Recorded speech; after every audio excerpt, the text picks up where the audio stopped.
Oke, Assalamualaikum warahmatullahi wabarakatuh. Jumpa lagi bersama saya Huta, bersama channel Huta. Malam hari ini saya tetap kolaborasi dengan channelnya Abah Hercules. Dan malam hari ini juga saya masih ditemani sama Kang Sulaiman. Ya, Jadi malam hari ini kita berada di Desa Tugu Mulyo, di salah satu masjid. Tapi kita nggak akan sebut lokasi pasnya ya, karena takut nanti penyalahgunaan juga, terus takut juga banyak hal-hal yang nggak kita inginkan. Di malam hari ini kita tuh mau ngisain sedikit sejarah yang ada di masjid ini kayak gitu.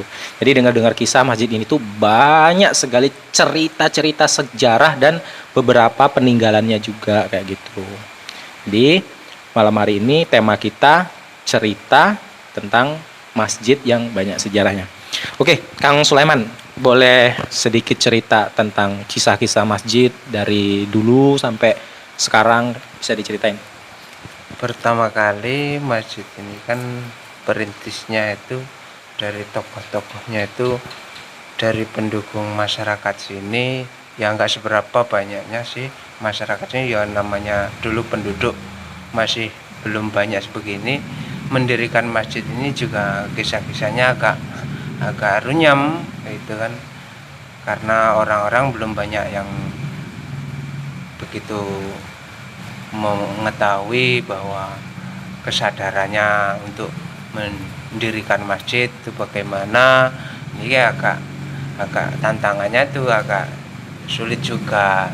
Jadi ya alhamdulillah sampai sekarang berjalan berlarut-larut, sekarang sampai menjadi megah begini ya alhamdulillah. Alhamdulillah ya. Ya. Jadi termasuk dulu sebelum pembangunan masjid, jadi banyak sekali ya, kayak banyak lika-likunya juga, kurangnya kesadaran masyarakat dan yang lain-lain juga ya. Iya, banyak lika-liku. Tapi alhamdulillah sekarang udah menyadari, sekarang banyak yang mendukung, jadinya masjid semegah ini.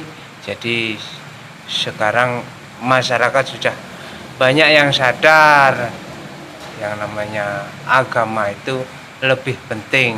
Ya, alhamdulillah kalau nggak salah ada pesantren juga ya. Ya, di sini alhamdulillah sekarang sudah ada berdiri pesantren. Dan ada sekolahan juga, ada pesantren. Nah, sedikit banyak nih cerita mistis yang ada di masjid ini seperti apa, Mas?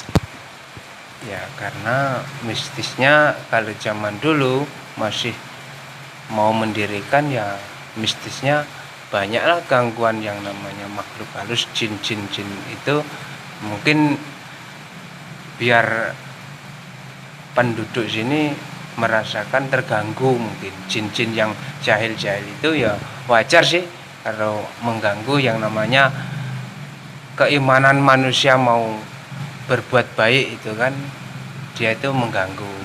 Jadi bisa dikategorikan pro dan kontranya itu, selain di dunia manusia, ternyata di dunia mistis juga ada pro dan kontranya ya. Ya, dulu itu masjid ini ceritanya masih belum jadi begini. Masjid yang lama itu yang namanya jin itu ya, jin itu ceritakan, ini cerita ini kan, jin itu mungkin nggak terima sih, karena masjid ini mungkin kenapa itu dia itu membuang kotorannya itu di depan sini, nggak dikira itu ke manusia yang mau menjarahin.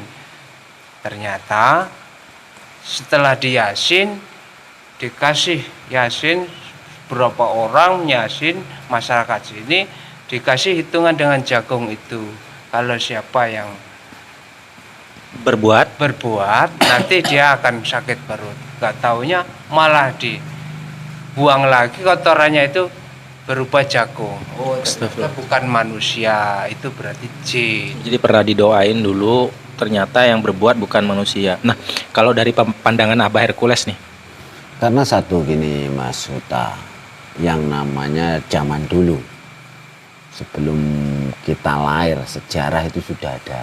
ya benar-benar. Nah, jadi menurut terawangan apa, memang ini dulu termasuknya dusun rawa ya, banyak kayu-kayu besar apa gitu Kak Soleman ya. Nah, yang namanya masjid itu semuanya penghuninya jin. Dulu di sini. Sekarang pun Masih yang ada? namanya masjid itu kebanyakan ada penghuninya jin. Itu termasuk jin Islam Mas Uta. Biasanya kalau orang tidur kotor, tiba-tiba kok tidurnya di WC, padahal dia datang tidurnya di masjid. Dia tahu-tahu di WC. Ya jadi gini Nah, teman-teman. gitu. Kalau di daerah kita nih, maksudnya kita di perdesaan ya, memang masih banyak masjid-masjid tuh yang kayak gitu teman-teman. Jadi kayak kita tidur di masjid, badan kita kotor atau kita ngiler, itu tuh kita bisa pindah. Sering. Iya, Kalau kayak di gitu. desa itu sering. Tapi kalau mungkin kalau kayak kita yang udah di perkotaan itu udah kayak mungkin nggak pernah dengar lagi hal-hal yang seperti itu. Tapi kalau di desa tuh masih banyak banget. Banyak. gitu. Karena kadang malam kayak ada orang ngaji, nggak taunya dilihat nggak ada. Nggak ada. Itu gitu. kebanyakan kayak gitu Mas Uta. Jadi yang namanya masjid selalu banyak yang penghuninya jin Islam. Jadi selain manusia beraktivitas memanjatkan puja dan beribadah, di desa itu juga masih banyak juga ya makhluk-makhluk yang tak kasat mata itu berdiam di masjid. Nah, gini Mas Sulaiman, sempat dengar kisah tentang pendiri masjid ini dulu. Bisa diceritain nggak itu dulu kisahnya seperti apa kayak gitu? Kalau itu saya kurang tahu. Kalau itu karena kisah-kisahnya itu saya mungkin saat itu masih kecil, jadi belum tahu cerita-cerita kisah yang seperti itu. Jadi masa-masa zaman dahulu, setahu saya ya saya tahu ada kisah-kisah ya jin itulah yang mengganggu. Jadi dulu gini ya Mas ya, sempat dengar kisah nih bahwa pendiri masjid ini dulu salah satu keturunan dari kerajaan Solo ya. Itu ya katanya itu seperti itu. Ya dulu jadi sempat dengar kisah bahwa pendiri masjid ini dulu itu salah satu dari keturunan dari kerajaan Solo dan beliau juga salah satu murid dari Sunan ya benar ya. Iya. Dan memang nyuwun saya makom beliau ada di belakang ya. Ya. Jadi makom beliau memang ada di belakang kayak gitu. Jadi dulu sempat dengar kisahnya itu bahwa pendiri masjid ini dulu itu salah satu keturunan dari keraton yang pada zaman perang ya kalau nggak salah ya. Itu tuh diungsikan dan akhirnya belajar sampailah ke sini dan mendirikan masjid di sini kayak gitu. Beliau juga itu muridnya Sunan apa namanya Syekh yang di Bangkalan itu. Oh Kiai Bangkalan. Ya. Nah dengar-dengar kisah lagi nih. Ya. Oh Syekh Kolil ya, Syekh Kolil Bangkalan ya. Nah dengar lagi kisah katanya sering penyalahgunaan kayak orang datang ke sini terus meminta sesuatu, benar gak sih? Itu saya juga kurang tahu karena orang datang tiba-tiba datang dia itu secaranya bagaimana saya juga kurang tahu. Itu. Jadi sebenarnya ya nggak seperti itu. Mungkin orang ya cuma tawasul, nggak tahu spiritual. Gak tahu juga ya seperti apa. Kalau dari Abah Hercules sendiri seperti apa? Kalau saya lihat Mas Uta memang benar. Dulu memang ada sejarahnya juga yang membuat orang tua, benar ceritanya Mas Uta sama Pak Soleman. Tapi saya lihat beliau sering di tempat-tempat buat masjid. Nah, saya lihat itu misalnya ke Jawa buat masjid, ke Lampung buat masjid. Yang terakhir dia di sini itulah kalau saya lihat Mas Uta. Seperti itu. Nah, juga banyak orang yang misalnya ziarah ke makam di belakang masjid, ya kadang ya minta sesuatu lah saya lihat itu, atau ingin nyalon bupati ataupun nyalon kades ataupun nyalon DPR. Nah kayak gitu. Jadi teman-teman banyak dari kalangan, bukan hanya dari desa ini sih sebenarnya, di sedikit bocoran, banyak dari kalangan dari luar itu yang ya kita bilang aja tawasul ya. Jadi banyak mereka itu yang datang ke sini tawasul, berdoa, bermunajat kayak gitu. Sebenarnya kalau menurut aku sih sah-sah aja asalkan kita tetap memintanya sama yang di atas. Iya. Semua itu kan hanya perantara ya. Yang penting pesanku sama teman-teman semua, jangan menyembah sesuatu selain Allah dan jangan meminta sesuatu selain Allah kayak gitu. Jadi apapun bentuknya dan bagaimanapun bentuknya, iman kita, kepercayaan kita itu harus tetap sama Allah Subhanahu wa taala. Tapi kalau kita bertawasul sama siapa aja sih menurutku boleh kayak gitu. Maksudnya mendoakan. Ya, kita sifatnya kan mendoakan kayak gitu bertawasul. Kalau yang lain ya wallahu alam bisawab lah ya. Nah, kejadian mistis apa nih yang mungkin pernah terjadi dan kebetulan ya ternyata Mas Sulaiman itu tuh salah satu pengurus ya yang ikut ngerawat di masjid ini kayak gitu. Jadi pernah nggak Mas Sulaiman tuh kayak dengar sesuatu yang mistis atau bagaimana kayak gitu? Kalau dengar suatu paling suara tuh kalau masjid yang dulu suara apa ya seperti suara Ajan bunyi-bunyi apa-apa gitu kan. Itu seperti orang. Dulu itu ada juga dia itu sering yang namanya jin lah kalau saya bilang jin. Itu dia berwujud besar itu cerita orang-orang yang dulu itu juga sama Pak Kiai dulu di sini sempat dia itu ngobrol juga sama itu. Dia berwujudkan seperti manusia. Jadi dia ngobrol juga. Nah, yang jinnya bagus, karena jin yang jahat suka jahil ya dia itu suka cuman menjahili gitu. Oh, nggak menampak jadi cuman kayak tapi kalau dari masyarakat sekitar sendiri pernah nggak sih dengar sesuatu apa gitu kejadian-kejadian apa gitu? Kalau dari masyarakat juga belum ada. Belum ya, cuman mungkin kalau gangguan itu seperti suara, tapi kalau seperti kita bilang aja jin baik, mungkin dia menyerupai dan bertemu dengan si kiai itu tadi ya. Orang-orang tertentu lah yang bisa ketemu dengan itu. Oh, jadi yang bisa bertemu dengan itu hanya orang-orang tertentu seperti itu. Pernah ini sebelum masjid ini dulu itu direnovasi seperti megah seperti ini, itu tuh pernah di atas masjid itu bercahaya seperti lampu itu. Jadi bercahaya itu dia itu terang seperti itu. Cuman ya orang-orang tertentu yang tahu. Yang bisa ngelihat seperti itu ya. Jadi kalau menurut Abah nih, Kalau menurut saya yang namanya jin dia bisa berubah-ubah. ya benar. Itu ya itu tadi Mas Uta. Jadi kalau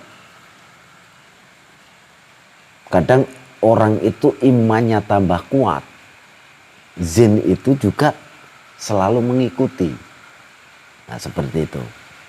Kadang kita sholat seolah-olah di dekat kita itu ada sosok mengikut sholat. Benar itu sih. namanya jin. Benar. Jadi dulu Gitu. pernah datang ke sini, kalau nggak salah itu waktu Isya atau apa ya gitu ya.